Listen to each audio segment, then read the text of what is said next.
Today's video is sponsored by Editor's Keys. It's not exactly a secret that Fuji uses the same few sensors across their lineup of cameras, so no surprise that for the new X-E5, we know exactly what the images are gonna look like, because we've technically seen it before.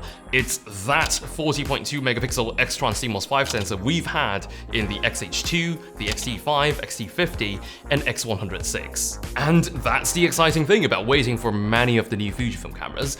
Image quality is entirely predictable, but the surprise is in how you felt when you took that photo. The X-E5 experience is unmistakably new thanks in part to a very important software feature that we are finally getting, and also in part to the entirely redesigned hardware. The E5 is rightfully still designed to resemble a classic rangefinder camera, but though its looks may appear optimized for stills, it's still capable of 6.2K video up to 30p for those who need it, or 4K 60p with a slight crop.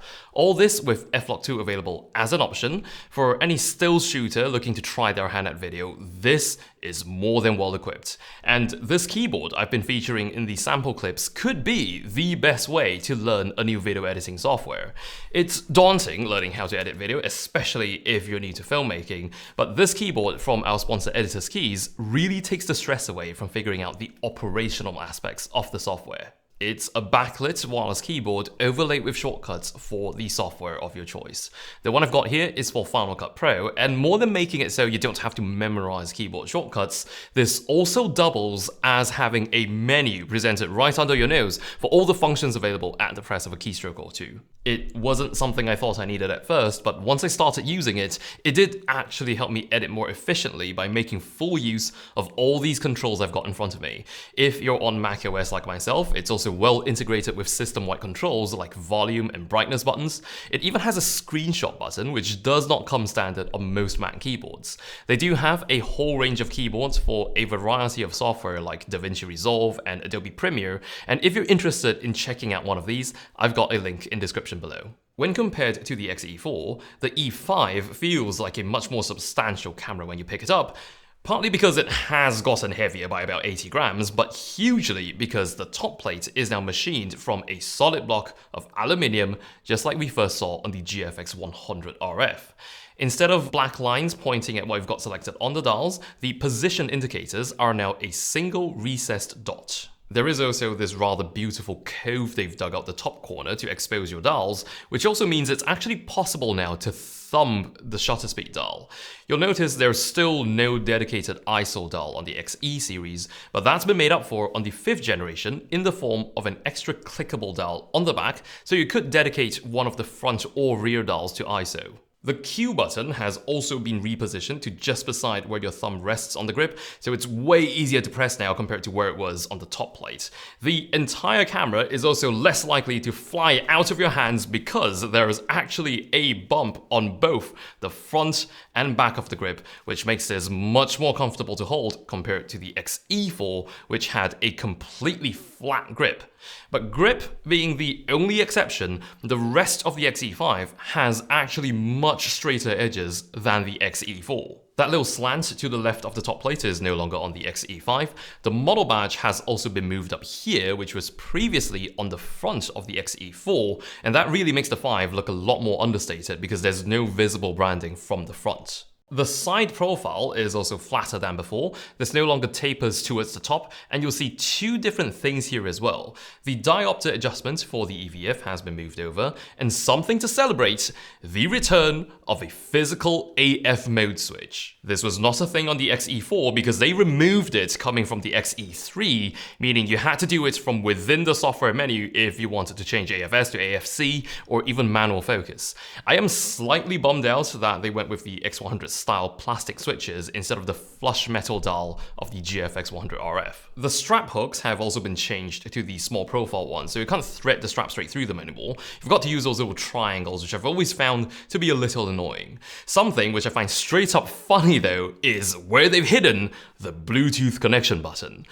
Of all places, It's on the bottom of the camera. When you press it, it feels like activating a silent alarm or something horribly destructive because of how concealed it is. The screen can still be flipped all the way towards the front if you want to take selfies with this, but it's still not possible to flip this out when shooting vertically, unfortunately.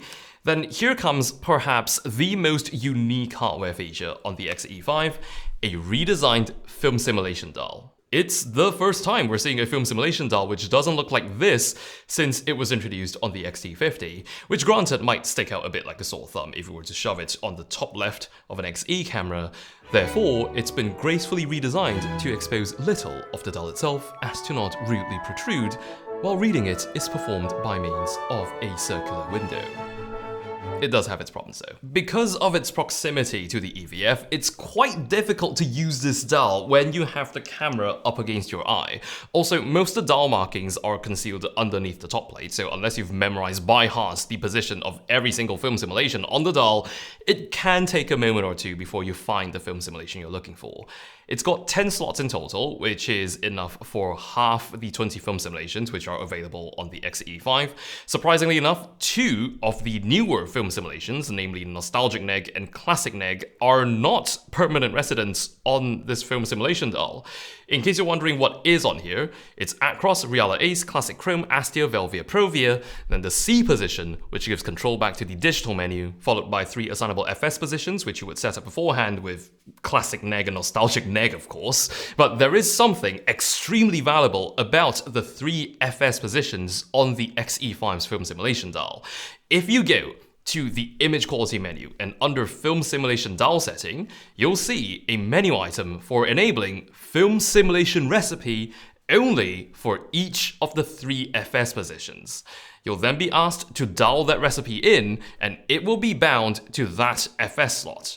You can have a different unique recipe for each of the 3 FS slots, which means technically you can have 4 recipes in total, 3 for each of the 3 FS slots, and 1 global recipe for everything else. I do think this is the first time Fuji's even used the word recipe within a camera menu, so it just feels very official all of a sudden, and it's just the biggest value add to the film simulation dial since its introduction.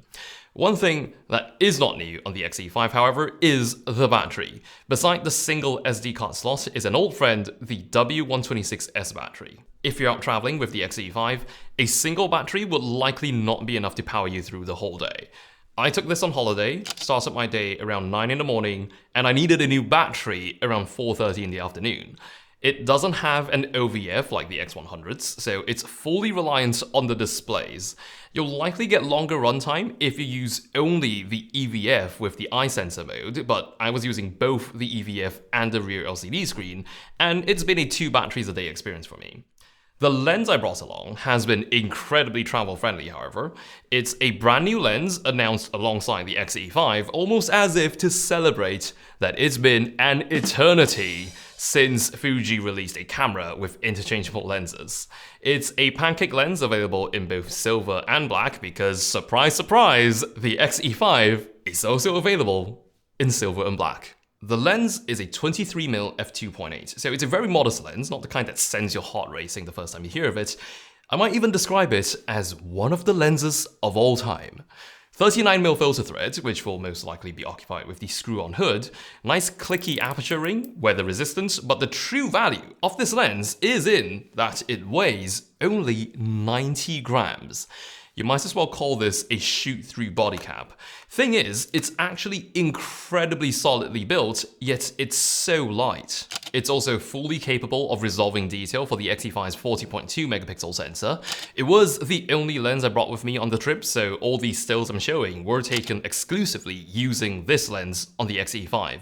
Minimum focus is 20 centimeters, so it's not ultra close, but fair enough for most. It focuses externally and audibly, though fortunately it is rather quick. When you put a color-matching pancake lens on this body, however, it's almost impossible to deny its resemblance to an X100. And you just know that this body and lens combo will be very popular as a prime alternative to the X100VI. I will argue that it's a different experience on this combo because it is a different camera. There's no OVF, it's a focal plane shutter instead of a leaf shutter. You can actually change lenses on the X-E5, but the X100 has a built-in flash, while the X-E5 doesn't. About the X-E5 being EVF only though, it has gained this lever, which wasn't on the X-E4, because typically this would be found only on the X Pro and X100 cameras for controlling that hybrid viewfinder. We saw this lever on the GFX 100 RF as well, which also did not have a hybrid viewfinder. So for a similar reason on the X-E5, this lever, when pushed one way, toggles the digital teleconverter, and when you push it the other way, it changes how that crop is visualized. There's also a classic display mode, which is new with the X-E5, but it almost feels like a really cool Easter egg the way it simulates the viewfinder experience of an analog camera. It's also possible to rebind what flicking that lever does in the settings menu, as well as a completely different set of actions for holding that lever down. This isn't something that's possible with the X106. Like the 106 though, the X-E5 is also equipped with IBIS, but an even more powerful unit. This offers 7 stops of stabilization in the center and 6 at the edges. It's very effective stabilization, and it's made possible to pull off some really long handheld exposures and still get sharp results. This was taken at an 1/8 of a second exposure. The X-E5's gotten a lot more premium in terms of both features and build, but the price bump is equally premium. The X-E5 body is $1399 US, up from just $799 back on the E4. That being said, the E5's got all the makings of a great everyday camera. It's beautiful, minimal, feels premium, yet it's very practical in terms of features, plus you have the freedom to change lenses with this. All this makes the X-E5 a really easy camera to fall in love with, and it's also quite likely to turn the heads of those in line for an X106, because prime alternative. So if we've learned anything from the popularity of the X-E4, you might want to move quickly if you want an X-E5.